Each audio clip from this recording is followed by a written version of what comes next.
करीब 17 गांव है राजस्व, उसमें करीब 7 गांव राजस्व हमारे बॉर्डर पर तैनात है। सीज फायर हुआ है पाकिस्तान का, उसे हमारे क्षेत्र में भी हाई अलर्ट घोषित किया गया है कि फौज युद्ध करने के लिए तैयार है, तो ग्रामीण भी सेना का साथ देंगे।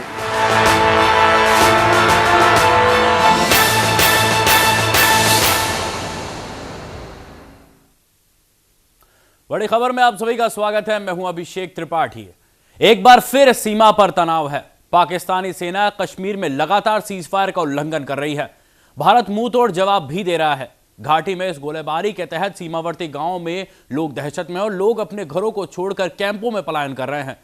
तनाव को देखते हुए गृह रक्षा विभाग ने हाई अलर्ट भी जारी कर दिया है और राजस्थान की पाकिस्तान से लगी हुई सीमा पर इस तनाव के दरमियान कैसे हालात, ये जानने के लिए न्यूज इंडिया पहुंचा बॉर्डर पर, जहां दिखाई दी सीमावर्ती गांवों की लोगों की दिलेरी। करीब 17 गांव है राजस्व, उसमें करीब 7 गांव राजस्व हमारे बॉर्डर पर तैनात है। सीज फायर हुआ है पाकिस्तान का, उसे हमारे क्षेत्र में भी हाई अलर्ट घोषित किया गया है कि फौज युद्ध करने के लिए तैयार है, तो ग्रामीण भी सेना का साथ देंगे।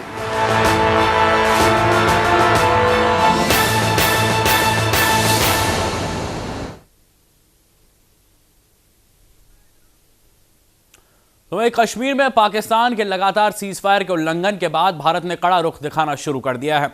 भारत की तरफ से भी गोलीबारी जारी है, लिहाजा बॉर्डर पर तनाव की स्थिति पैदा हो गई है।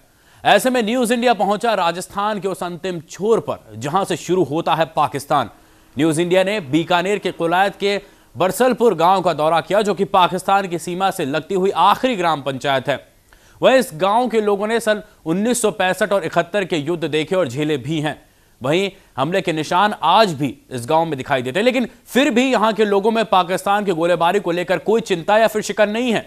वे सेना के साथ हैं और उन्हें पाकिस्तान की गोलियों से भी डर नहीं लगता, बल्कि वो सेना का साथ देने के लिए हथियार तक उठाने के लिए तैयार हैं। सीमा पर राजस्थान के इन दिलेर ग्रामीणों के कारण ही सेना के हौसले भी बुलंद रहते हैं।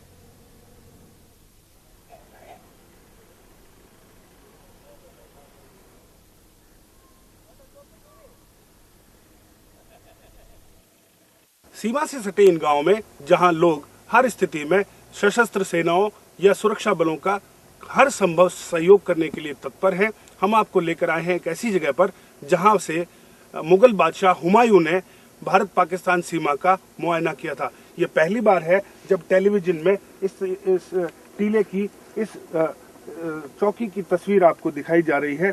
यहाँ पर स्थानीय लोग इसे मोर्चा कहते हैं और आमतौर पर जो सेना और बीएसएफ के अधिकारी हैं वो इसी जगह से सीमा का मुआयना करते हैं। यहाँ से पाकिस्तान की सीमा है उसके साफ नजर आती है और रात के वक्त यहाँ के लोग पाकिस्तानी सीमा पर जो हलचल होती है उसको भी देख सकते हैं।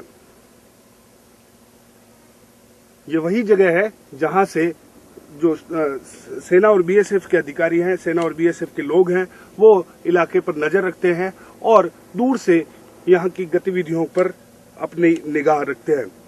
मेरे साथ इस वक्त यहाँ के स्थानीय निवासी वेद प्रकाश चौधरी हैं। वेद प्रकाश चौधरी से जानते हैं कि ये इलाका क्या इलाका है, यहाँ पर किस तरीके का जो लोग हैं यहाँ पर यहाँ क्यों आते हैं लोग? यहाँ जैसे हमारी खेती है जी, उसको संभालने के लिए आते हैं। यहाँ पर जैसे पहले ये 2003 में जो लड़ाई लगी थी वो चांद से हुए थे, उस टाइम यहाँ पे वायरिंग लगी हुई थी और हमारे खेतों में लगी हुई थी, तो हमने उनकी मदद की। सुरक्षा व्यवस्था बहुत अच्छी करते हैं लोग यहाँ के, और यहाँ भी ये बीएसएफ का बहुत अच्छा प्रोग्राम है जी। तो ये जो टीला है ये हुमायूं बादशाह, मुगल बादशाह से सम्राट है, उसका यहीं से आना जाना होता था जी। और अब भी सेना के लोग आते हैं? हाँ, सेना के लोग बहुत आते हैं, बहुत आते हैं। यहाँ से देख लेते हैं, दूर दूर तक दिखाई देता है। सबसे ऊंची जगह है? हाँ जी, सबसे ऊंची जगह है। यहाँ इतनी ऊंची जगह कहीं नहीं है जितनी ऊंची ये है। हाँ जी, तो ये सबसे ऊंची जगह है जहाँ से हम अपने पड़ोसी की नापाक हरकतों पर निगाह रखते हैं और देश की सुरक्षा के लिए तमाम तरह के जो इंतजाम किए जाने हैं उनकी प्लानिंग है वो यहीं से होती है। यहाँ से हर गतिविधि पर, सीमा पर के पार होने वाली हर हलचल पर सेना और बीएसएफ के लोग निगाह रखते हैं और उसके अकॉर्डिंग अपना प्लान ऑफ एक्शन तैयार करते हैं। पश्चिमी राजस्थान की पाकिस्तान से लगती सीमा से अपर्णेश गोस्वामी। तो ये न्यूज इंडिया संवाददाता अपरनेश गोस्वामी ने बीकानेर के गांव बरसलपुर का दौरा किया और बॉर्डर पर तनाव के हालात के बारे में ग्रामीणों से भी बातचीत की। ग्रामीणों का कहना है कि वह पाकिस्तान की गोलीबारी से नहीं डरते और जरूरत पड़ी तो सेना के साथ मिलकर पाकिस्तान को मुंहतोड़ जवाब देने के लिए भी वो पूरी तरह से तैयार है। पश्चिमी राजस्थान से लगती हुई भारत पाकिस्तान सीमा पर ये आखिरी ग्राम पंचायत है। इसके बाद में पाकिस्तान का इलाका शुरू हो जाता है। हिंदुस्तानी जो सरहद है बीएसएफ उसकी चौकसी में लगी हुई है और ये ग्राम पंचायत बरसलपुर है, जहाँ पर हम लोग इस गांव के कुछ लोगों के साथ हैं जिन्होंने हर बार चाहे विभाजन हो या उसके बाद में जो भी परिस्थितियां हुई हैं भारत पाकिस्तान की सीमा पर, इन्होंने हर संभव सहायता की है, चाहे वो भारतीय सेना हो चाहे बीएसएफ हो। क्या नाम आपका? मेरा नाम शिवप्रताप। शिवप्रताप जी, आपने कौन कौन सी लड़ाइयाँ देखी यहाँ पर? ये जो 28 में लड़ाई हुई है सातोरी 71 में ठाकुर और 3 साल में बरसलपुर उजड़ी है। ये लड़ाई थोड़ी घनी संभाल हुई। 6 साल में गोली चली है, लाल जी लड़िया है, 2 आदमी, एक तो मरियो एक उतर गयो। हुई है एक बार पहला बीएसएफ वाला रहता जो को अफसर तो 2-3 ड्राइवर तो एक बीजो तो 11 मोटर रखे ढलती 4 सर और बैठा था, गोली मार दिया। एक पासो ड्राइवर पासो थायो वो ले गया जीव तो दाग तो। पंचायत के करीब 17 गांव है राजस्व, उसमें करीब 7 गांव राजस्व हमारे बॉर्डर पर तैनात थे, भारत पाकिस्तान सीमा पर सटे हुए हैं। यहाँ की लोग जनता सुख चैन से नींद लेते हैं। हमारे भारत पाकिस्तान बॉर्डर पर हमारी हिंदुस्तान सरकार ने पूरी बीएसएफ को अलर्ट कर रखा है। 24 घंटा सेवा देती है बीएसएफ, भारत पाकिस्तान बॉर्डर पर तैनात रहती है और युद्ध होता है तो यहाँ की फौज, अगर हिंदुस्तान की फौज युद्ध करने के लिए तैयार है तो हमारी जनता पूरी सहयोग करने के तैयार रहेगी और जनता तन और मन धन से सहयोग करेगी ग्राम पंचायत के लोग। तो यही जज्बा पाकिस्तान को मुंह तोड़ के जवाब देने के लिए तैयार है यहाँ की जनता। यही जज्बा जो है ये गांव के बाकी लोगों का भी है। कुछ लोग ऐसे भी हैं जिन्होंने जो 71 और 72 की लड़ाइयाँ हुई थी वो देखी हैं। आप दीपाराम जी बताएं, आपने क्या किस लड़ाई देखी यहाँ पर और अब क्या? हमने 65 वाली भी देखी और 71 वाली भी देखी। 65 में भी गांव उजड़ गया था, इधर लंग गया था, उस टाइम भी मैं यहीं था और 71 में भी यहीं था। हमारा थोड़ा एवड़ था ना, एवड़ चलाने के लिए यहीं थे, तो 71 वाली 65 वाली दोनों देखी थी। बीएसएफ और यहाँ के लोकल आदमी मिलके और एकदम यहाँ पे वातावरण को शांतिप्रिय बनाया हुआ है। अभी तक कोई भी ऐसी घटना हुई नहीं है और भविष्य में भी यहाँ के लोग, बैंक, हर काम में बीएसएफ के सहयोग के लिए तत्पर रहेंगे।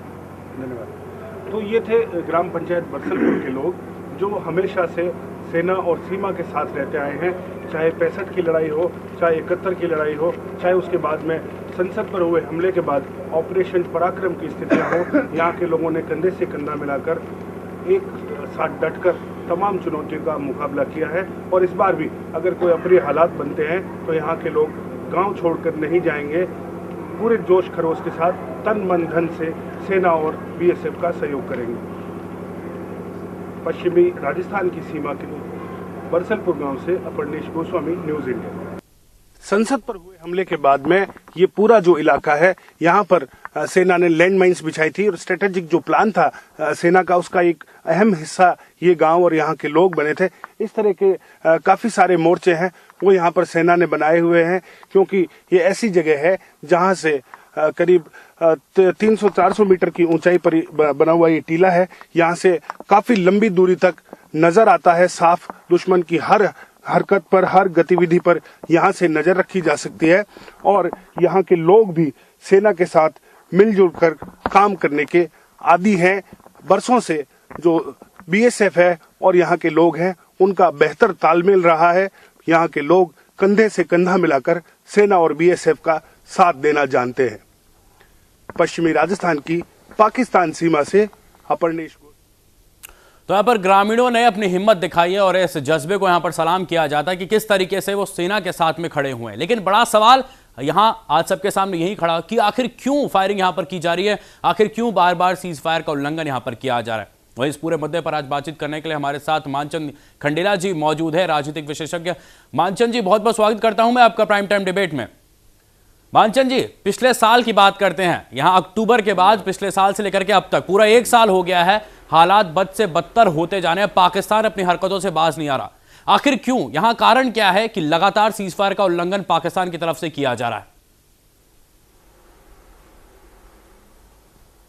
देखिए, दो तीन बातें यहां पर ये हैं। एक तो क्या कि जिस तरह का राजनीतिक नियंत्रण सेना पर भारत में है, वैसा नियंत्रण पाकिस्तान में नहीं है। बल्कि कहा जाना चाहिए कि परोक्ष या प्रत्यक्ष रूप से सेना वहां की राजनीति पर हावी है। और अभी तो सारी बातें हमारे सामने ये लगी थी कि प्रधानमंत्री पूरी तरह से सेना के चंगुल में है, ये भी कहा जा रहा है। एक बात तो ये है, इसलिए सेना ये बताना चाह रही है कि आप किसी तरह की बात पाकिस्तान भारत के साथ में करेंगे तो वो सेना का जो स्थान है वो समाप्त हो जाएगा। एक बात तो। दूसरी बात, वो चाहे सेना के सहयोग से कहें, चाहे सरकार के सहयोग से कहें, चाहे आतंकवादियों के दबाव में कहें, वहां वो इस तरह की हरकतें करके और भारत में जो है इन्फिल्ट्रेट करना चाहते हैं आतंकवादियों को। और मैं समझता हूं, हम चाहे कहें कुछ भी, लेकिन शायद पाकिस्तान, शायद मैं बोल रहा हूं, शायद पाकिस्तान अपने आंशिक रूप से ही सही लेकिन उद्देश्य में सफल हो गया है। और ये बातें इसलिए भी की जाती हैं। तीसरी बात मैं यहां बताऊं, जब भी पाकिस्तान में राजनीतिक अस्थिरता होती है, यानी राजनीति पर सेना हावी होती सी नजर आती है, तब तक इस प्रकार की बातें होती हैं। वो सरकार भी चाहती है कि जनता का ध्यान बटाने के लिए ये किया जाए, और मिलिट्री ये कहती है कि आप राजनीतिज्ञों की तरफ मत देखिए, सारा जो कुछ होगा पाकिस्तान में वो जो है मिलिट्री राज के अनुसार ही होगा, मिलिट्री के जो अधिकारी है उनके अनुसार ही होगा। और एक बात जो सबसे महत्वपूर्ण है, और शायद जो है कोई इस पर तवज्जो नहीं दे रहा, वो ये है कि जब से भारत में सरकार बदली है, और जब से भारत में सरकार के तेवर बदले हैं, और जब से भारत में सरकार के प्रधानमंत्री का जो है अपने आप में महिमा मंडन किया जा रहा है, वो जो है वास्तव में आप कुछ भी कहें, लेकिन एक पक्ष जो है वो पूरे विश्व में है, वो इसको बर्दाश्त नहीं कर पा रहा है। और इसलिए भी जो है ये बताना चाह रहे हैं कि वास्तव में जो आप कह रहे हैं वो बात वास्तव में नहीं है। हम भी आपके साथ में कुछ ना कुछ खुराफात करने के लिए, आपको डिस्टर्ब करने के लिए, आपके विकास को रोकने के लिए हम कुछ भी करने को तैयार हो सकते हैं।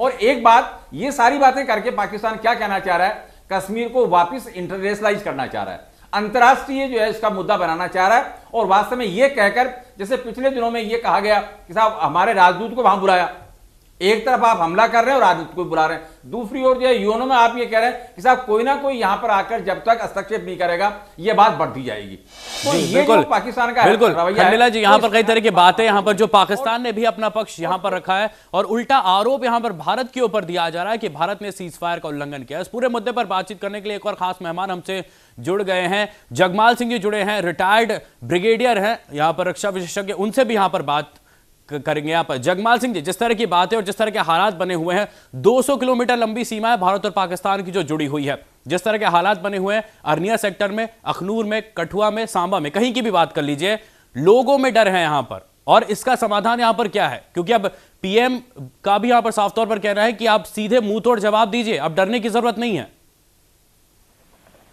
जो पीएम साहब बोल रहे हैं वो बिल्कुल दुरुस्त है, डरने से कुछ नहीं होगा। अगर पाकिस्तान सीज फायर का वायलेशन कर रहा है, हमें उनके ऊपर इतना प्रेशर डालना है जिससे कि उनके समझ में आ जाए कि भाई ये तो टिट फॉर टैट है, जितना तुम करोगे उससे सवा हिंदुस्तान करेगा, और अपनी हरकतों से बाज आ जाओ वरना पछताओगे। अरनिया सेक्टर से लेकर के अगर उन्होंने राजस्थान सीमा के ऊपर उल्लंघन किया है तो उसका एक ही कारण है कि वो साइकोलॉजिकल प्रेशर बनाना चाहते हैं, ये दिखाना चाहते हैं कि पाकिस्तान कोई कम नहीं है, हम भी और जगह वायलेशन कर सकते हैं जी। जब हिंदुस्तान इसके ऊपर प्रेशर बनाएगा कि तुम करते हो हम 10 जगह, लेकिन जी बिल्कुल, लेकिन साइकोलॉजिकल प्रेशर है। अगर यहां पर जो भोले भाले नागरिक हैं उन्हें टारगेट बनाने का आखिर कारण क्या है? यहां पर आपको अगर युद्ध करना है तो चलिए सेना के और सेना के बीच में रहता है कि गोली फायरिंग यहां पर हो, लेकिन जो नागरिक है, नागरिकों को क्यों टारगेट यहां पर किया जा रहा है? जगमाल जी, घिनौनी हरकत है। नागरिकों को कभी टारगेट नहीं किया जाता है। युद्ध होता है दो सेनाओं के बीच में होता है, जब उनकी पास सेना से नहीं पड़ती तो नागरिकों के ऊपर गोलाबारी करते हैं। ये उनकी घिनौनी हरकत है और हमेशा पाकिस्तान ऐसी हरकत करता है। जी बिल्कुल जगमाल सिंह जी, अब सबसे खास बात है यहां पर खुद प्रधानमंत्री मोदी का भी यहां पर कहना है कि अगर वो एक मारते तो अब 4 मारो, यहां पर डरने की जरूरत नहीं है, मुंह तोड़ जवाब यहां पर पाकिस्तान को दिया जाएगा। अगर इस तरह के बयान आते हैं यहां पर खुद देश के पीएम की तरफ से, किस तरीके से हौसला अफजाई यहां पर जवानों की होती है, जो कि जवान उस वक्त जो सीमा पर मौजूद हैं उनमें किस तरह की हिम्मत मिलती है? देखो, पहले जब हम सर्विस में थे तब एक बात सर्कुलेट होती कि पाकिस्तानी कहते थे कि देखो हम तो गोली चला सकते हैं अपनी मर्जी से, तुम्हारे लिए गोली चलाने के लिए हुक्म आएगा दिल्ली से। जरा अपनी के हाथ थे उसको सब तक बंधे हुए थे, हम उस हिसाब से रिटेलिएट नहीं करते थे जिस तरह की करना चाहिए था। आज ये खुली छुट्टी अगर प्राइम मिनिस्टर ने की है तो बहुत अच्छी बात है। सेना का मनोबल करता है और वो पूरे जोश के साथ में इसका पाकिस्तान का जवाब देंगे और दे रहे हैं। जी बिल्कुल। और जगमाल जी, यहाँ पर सबसे खास बात है कि जब बीकानेर में पहुंची यहाँ पर न्यूज इंडिया की टीम, तो वहां पर सबसे खास बात थी ग्रामीणों में हिम्मत थी। वहां पर ग्रामीणों ने 65 और 71 की जंग देखी हुई है वहां पर, लेकिन फिर भी ग्रामीण तैयार हैं पूरी तरीके से सेना का साथ देने के लिए। कितनी हिम्मत ये सेना के जवानों को देता है? ये बहुत बड़ी हिम्मत है। जब तक प्रजा ग्रामीण साथ नहीं देते सेना का मनोबल ऊपर उठता है, और जब सेना महसूस करती है कि पूरा देश हमारे साथ में है तो पीछे नहीं देखता, तो उसका फिर ध्यान सिर्फ दुश्मन की गर्दन को तोड़ने का होता है, जी बिल्कुल, हिम्मत यहाँ पर मिलती है। खंडेला जी हमारे साथ में जुड़े हुए हैं, उनसे भी यहाँ पर बातचीत करेंगे और जानने की कोशिश करेंगे कि किस तरह की साइकोलॉजी यहाँ पर रहती है। खंडेला जी, अब यहाँ पर जिस तरह की बातें यहाँ पर सामने आई है और जो साइकोलॉजिकल दबाव बनाने की कोशिश यहाँ पर की जा रही है, और उल्टा सबसे खास बात यह कि यूएन में जाकर के पाकिस्तान ने ऑब्जर्वर से शिकायत की है कि भारत ने सीज फायर का उल्लंघन किया है। क्या इसके पीछे कारण यह है कि भारत की वैश्विक स्तर पर छवि को खराब करने की कोशिश की जा रही है? क्या ऐसा कहा जा सकता है?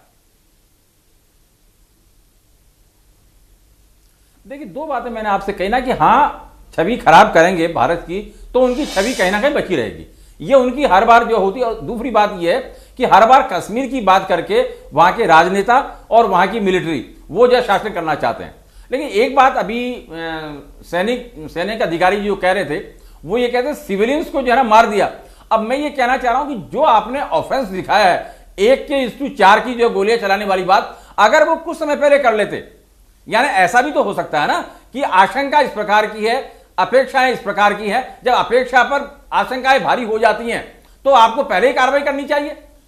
देखिए, मैं ये तो नहीं कहता कि इजराइल की तरह आपको बहुत ज्यादा ऑफेंसिव होना चाहिए, लेकिन इतना डिफेंसिव भी नहीं होना चाहिए। अगर आज हम ये कहें कि सब कुछ हो जाने के बाद में, देखिए सवाल ये आता है कि सब कुछ हो गया, जितना पाकिस्तान को करना था उसने कर लिया, उसने बिल्कुल डिस्टर्ब भी कर दिया, छवि को खराब कर दिया, अंतर्राष्ट्रीय बनाने का जो है ना उनका मुद्दा था वो पूरा हो गया, राजनीति वहां पर जो है कुछ सेटल हो गई, मिलिट्री सेटिस्फाइड हो गई, और सबसे बड़ी बात ये हमने भारत के सिविलियंस को मार दिया, भारत हमारा कुछ नहीं कर सका। बिल्कुल बिल्कुल, यहाँ पर बिल्कुल पाकिस्तान के हिस्से का जितना था पाकिस्तान ने किया और भारत उसका मुंह तोड़ जवाब दे रहा है, और सेना के जवानों के इसी जज्बे को यहां पर सलाम करने की जरूरत है। लेकिन जैसलमेर की स्थिति देखते हैं, जैसलमेर में क्या कुछ बना हुआ। बीकानेर के बाद न्यूज इंडिया ने जैसलमेर के सीमावर्ती गांव का भी जायजा लिया, और यहां मीलों तक फैले थार के रेगिस्तान के बीच बसे रामगढ़ गांव के लोगों में भी वही दिलेरी देखने को मिली जो कि बीकानेर के बरसलपुर गांव के लोगों में थी।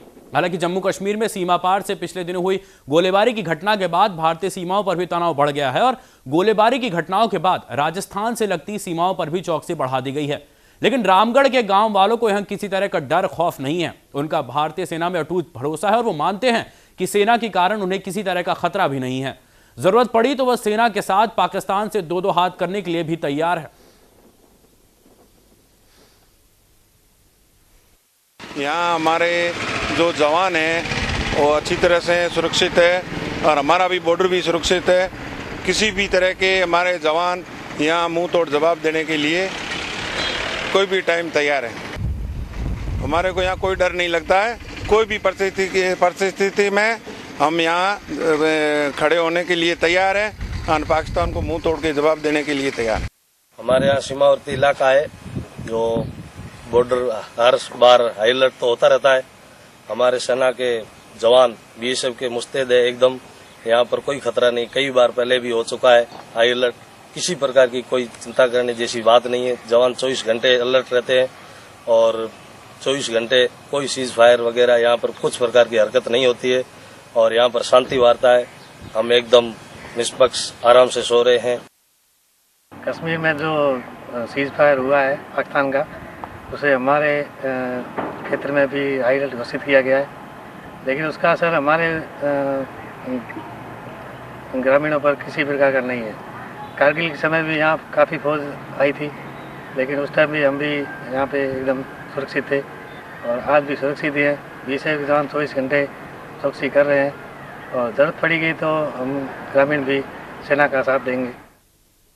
तो वाकई ग्रामीणों ने अपनी पूरी हिम्मत यहां पर दिखाई। उनका कहना है कि वो सेना के साथ में डटे हुए हैं और अगर जरूरत पड़ती है तो वो सेना का साथ पूरी तरीके से देने को तैयार है। वाकई एक अच्छा जज्बा यहां पर देखने को मिला। इस पूरे मुद्दे पर बातचीत भी जारी है और यहाँ रिटायर्ड ब्रिगेडियर जगमाल सिंह जी हमारे साथ में मौजूद है। जगमाल जी, अब ऐसे में सबसे खास बात ये होती है कि फायरिंग में से ज्यादातर जो उद्देश्य होता है कवर का होता है, क्योंकि जिस तरह की घटनाएं पिछले साल कश्मीर में यहां पर सामने आई थी, घुसपैठियों को कवर देने के लिए सैनिकों की तरफ से फायरिंग होती है। ऐसे में गुजरात और राजस्थान से जो सटी हुई सीमाएं हैं उनमें किस तरह का खतरा बढ़ जाता है और किस तरह से निपटा जाता है? देखो, पहले मैंने जो आपको बताया था कि इस बॉर्डर पर जो पाकिस्तान वायलेशन करने की हरकत कर रहा है या सोच रहा है, उसका सिर्फ कारण है साइकोलॉजिकल। और जो JNK के अंदर जो हरकत कर रहा है वो हरकत है घुसपैठियों को अपने भारतीय के अंदर घुसाने के लिए। अगर आप अपना ध्यान थोड़ा सा पीछे ले जाओ तो भारतीय सेना बॉर्डर के ऊपर जो घास बढ़ गया था उसको साफ करना चाहती थी और उस पर पाकिस्तान ने सीज फायर वायलेशन किया। उन्होंने उसका पोस्ट करके आप अपनी सीमा में भी घास साफ नहीं कर सकते। जी बिल्कुल जगमाल जी बिल्कुल। यहाँ समय की थोड़ी सी कमी है। यहाँ यही सवाल मैं खंडेला जी के सामने भी रखना चाहूंगा। मानचंद जी, कवर फायर एक बड़ी चुनौती रहती है यहाँ पर कि फायरिंग के जो आड़ में घुसपैठियों को घुसाने की कोशिश की जाती है, तो एक गुस्ताखी जो है जो पाकिस्तान की तरफ से हमेशा से की जा रही है। शॉर्ट में उत्तर चाहूंगा आपसे मानचंद जी। देखिए, ये गुस्ताखी तो है, लेकिन हाँ बिल्कुल, लेकिन सवाल यार हमारे लिए मुसीबत भी है और इसका हल अपने को कहीं ना कहीं देखने की जरूरत है। हम ये कह दें कि पाकिस्तान का नापाक है, लेकिन सवाल है व्यवहारिक तो है वो, क्योंकि जहां घुसपैठ कर सकता है, जहां डिस्टर्ब कर सकता है, जो युद्ध करके लड़ सकता है वो उसकी लड़ाई लड़ रहा है। इसके लिए कम से कम यही कहा जा सकता है कि सेना के भरोसे पूरे ग्रामीण बहुत ही सुरक्षित हैं, लेकिन सरकार के भरोसे भी सुरक्षित रहें।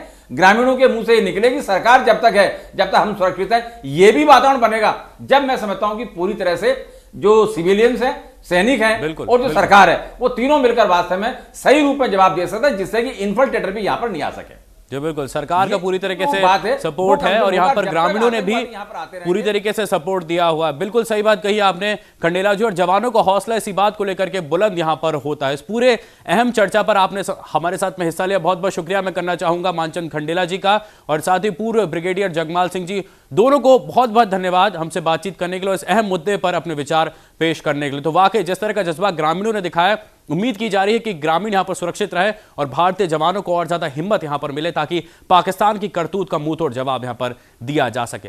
यहां पर प्राइम टाइम डिबेट में आज के लिए बस इतना ही, लेकिन न्यूज इंडिया पर खबरें लगातार जारी हैं। करीब 17 गांव है राजस्व, उसमें करीब 7 गांव राजस्व हमारे बॉर्डर पर तैनात है। सीज फायर हुआ है पाकिस्तान का, उसे हमारे क्षेत्र में भी हाई अलर्ट घोषित किया गया है। फौज युद्ध करने के लिए तैयार है, तो ग्रामीण भी सेना का साथ देंगे।